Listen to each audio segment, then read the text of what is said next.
Okay, hello. This is Chris Cope. This is my 102 final. I apologize. I packed up my camera, couldn't find it, so I'm going to try and run through this with a screen record and audio capture. First, I just want to show off how, or not show off, but to show how I tried to pull in my Adreno code through processing. This first string of program you see here is how I do it. You have to import the Adreno library into processing so it recognizes it.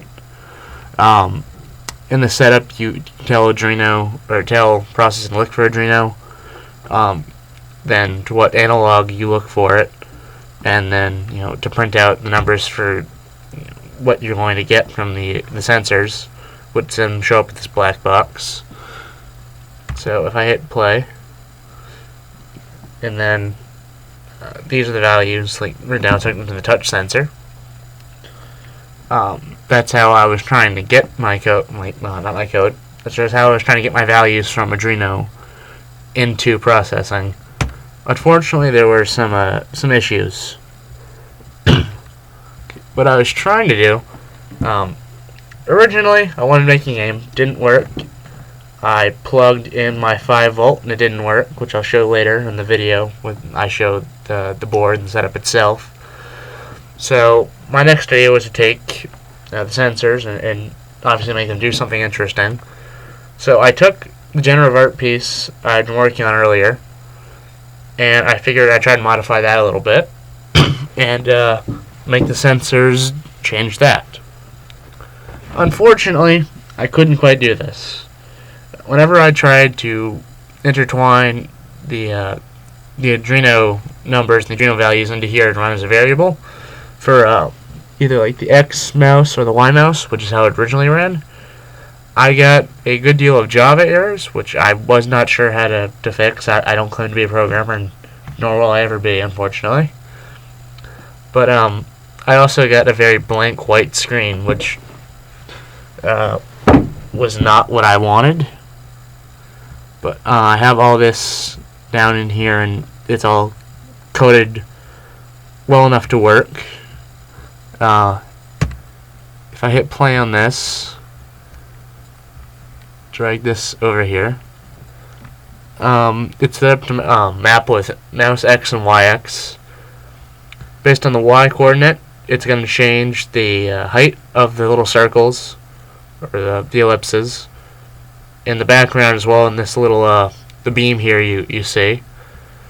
As I go left to right, the X, it's going to change the width of the circles and the ellipses, as well as the color.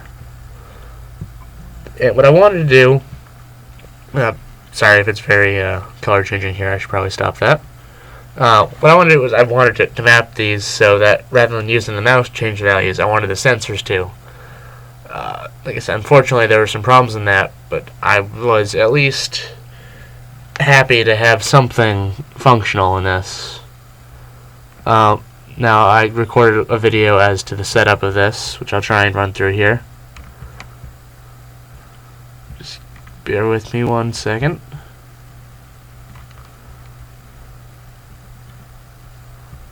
Here we go. Okay. This was my basic enclosure. I used the Adreno box as something simple. It's backwards because of the way I filmed it. I'll just open it up and make it a little easier to show what was going on and what wasn't working. First of all, I didn't have enough power to run the 4 sensors like I originally wanted to, so I had to cut. I could only use 2, and those are the only ones I could get values for. I have 3 hooked up, so I didn't want to hook them up. Whenever I tried to plug it into the 5 volt, Adreno would be on. I struggled to do this with one hand. The Adreno would shut off, and if I tried to unplug the 5 volt sensor, it would shut off completely. So I'd have to undo and reattach the Adreno board to the computer to get it to actually turn on again.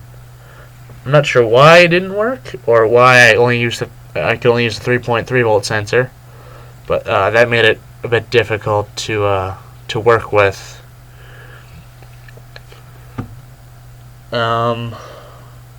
I enjoyed the project. I feel like the group of one, a little redundant. It was a little more difficult. Like I'm not a programmer. I'm more of a visual person, so it made it a little more difficult. I feel maybe if I had someone else to check my code or to help me with the code, it would have been more functional.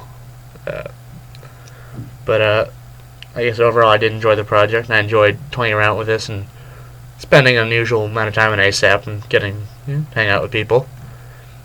And I guess on that note, thank you for the semester, Mike, and whoever else is watching this, the help.